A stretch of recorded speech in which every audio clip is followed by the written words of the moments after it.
സൂര്യകാലടി എന്ന പേരിൽ വിശ്വവിഖ്യാതനായി ഇതിഹാസ കഥാപാത്രമായി മാറിയ ഒരു ഭട്ടതിരിയുടെ ആവിർഭാവത്തോടെയാണ് കാലടി എന്ന പൂർവിക കുടുംബനാമം സൂര്യകാലടി എന്ന് അറിയപ്പെടാൻ തുടങ്ങിയത്.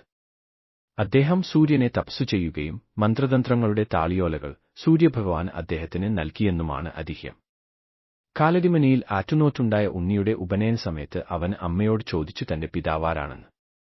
ഇത്രയും കാലം ആരുമറിയാതെ സൂക്ഷിച്ച രഹസ്യം ഇനിയും ഒളിക്കാനാവാതെ ആ അമ്മ എല്ലാ കാര്യവും പറഞ്ഞുകൊടുത്തു. തന്റെ പിതാവിനെ കൊന്ന യക്ഷിയെ സംഹരിക്കാതെ താനിനി അടങ്ങില്ലെന്ന് ഉണ്ണി ഉഗ്രശപഥമെടുത്തു. സ്ഥിരോത്സാഹിയായ ആ ഉണ്ണി നീണ്ടനാളത്തെ കഠിനതപസ്സിനാൽ സൂര്യദേവനെ പ്രത്യക്ഷപ്പെടുത്തി. മന്ത്രതന്ത്രങ്ങളടങ്ങിയ ഒരു അമൂല്യ ഗ്രന്ഥമാണ് സൂര്യദേവൻ ഉണ്ണിക്ക് കൊടുത്തത്. സൂര്യദേവനെ പ്രീതിപ്പെടുത്തി അനുഗ്രഹം നേടിയതിനാൽ കാലടിമന അങ്ങനെ സൂര്യകാലടിയായി. തന്റെ പിതാവിനെ കൊന്ന യക്ഷിയെ നശിപ്പിക്കാനൊരുങ്ങുന്ന സമയത്ത് സൂര്യഭട്ടതിരിയെ യക്ഷി ശപിച്ചു. 41-ാം ദിവസത്തിനകം മൂത്രസംബന്ധമായ രോഗം മൂലം ചക്ര ശ്വാസം വലിച്ചു മരിക്കട്ടെ എന്ന് യക്ഷി ശപിക്കുന്നു. ശാപമോക്ഷം ആവശ്യപ്പെട്ട ഭട്ടതിരിയോട് തമിഴകത്തെ താഴികക്കുടം കണ്ടോ മലയാളത്തിലെ തിരുവാലൂർ മഹാദേവന്റെ ബിംബം കണ്ടോ തൊഴുതാൽ ശാപമോക്ഷം കിട്ടും എന്ന് യക്ഷി പറഞ്ഞു.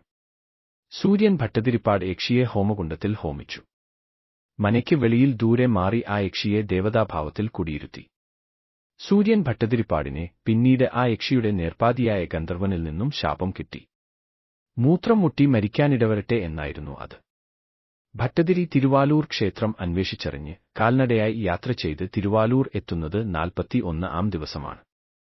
അന്ന് വൃശ്ചിക മാസത്തിലെ കറുത്ത അഷ്ടമി ദിവസമായിരുന്നു. ഭട്ടതിരി പടിഞ്ഞാറേ ഗോപുരത്തിൽ എത്തുന്ന അതേസമയം മൂത്രശങ്ക തോന്നുകയും അത് തീർത്ത് ശൗചാരികളും കുളി കഴിഞ്ഞ് വീണ്ടും ഗോപുരത്തിൽ എത്തുമ്പോഴേക്കും വീണ്ടും മൂത്രശങ്കയുണ്ടായി. അങ്ങനെ വീണ്ടും ആവർത്തിച്ച് മൂത്രം പോവാതാവുകയും വയ്യാതെ ഗോപുരവാതിൽക്കൽ വീഴുകയും പ്രാണപരാക്രമത്തോടെ ചാടി കട്ടിലയിൽ കടിക്കുകയും വീഴുമ്പോൾ അടിപ്പടിയിൽ മുട്ടുകുത്തി വീഴുകയും ചെയ്തു. അവസാനം ഗോപുരത്തെ തിണ്ണയിൽ കിടന്ന് ചക്ര ശ്വാസം വലിക്കുന്ന ഭട്ടതിരി രക്ഷയ്ക്ക് വേണ്ടി വന്ന ഒരാളെ ഇങ്ങനെയാണോ ചെയ്യേണ്ടത് എന്ന് പലതവണ വിളിച്ചു പറഞ്ഞെങ്കിലും ആരും മറുപടിയൊന്നും പറഞ്ഞില്ല.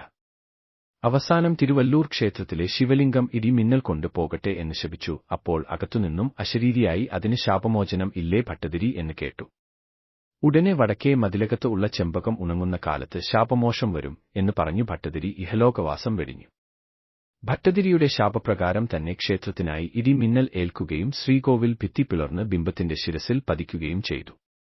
ഇതിന്റെ അടയാളമായി ശിവലിംഗത്തിന്റെ മുകളിൽ വടക്കു പടിഞ്ഞാറ് ഭാഗത്ത് ഒരു ചെറിയ കഷ്ണം അടർന്നു പോയതായി കാണാമെന്ന് പറയുന്നു. കുഴികൾ ഉള്ള കരിങ്കൽപ്പടി ഇപ്പോഴും പടിഞ്ഞാറ് വശത്തേക്ക് ഗോപുരത്തിൽ കാണാം.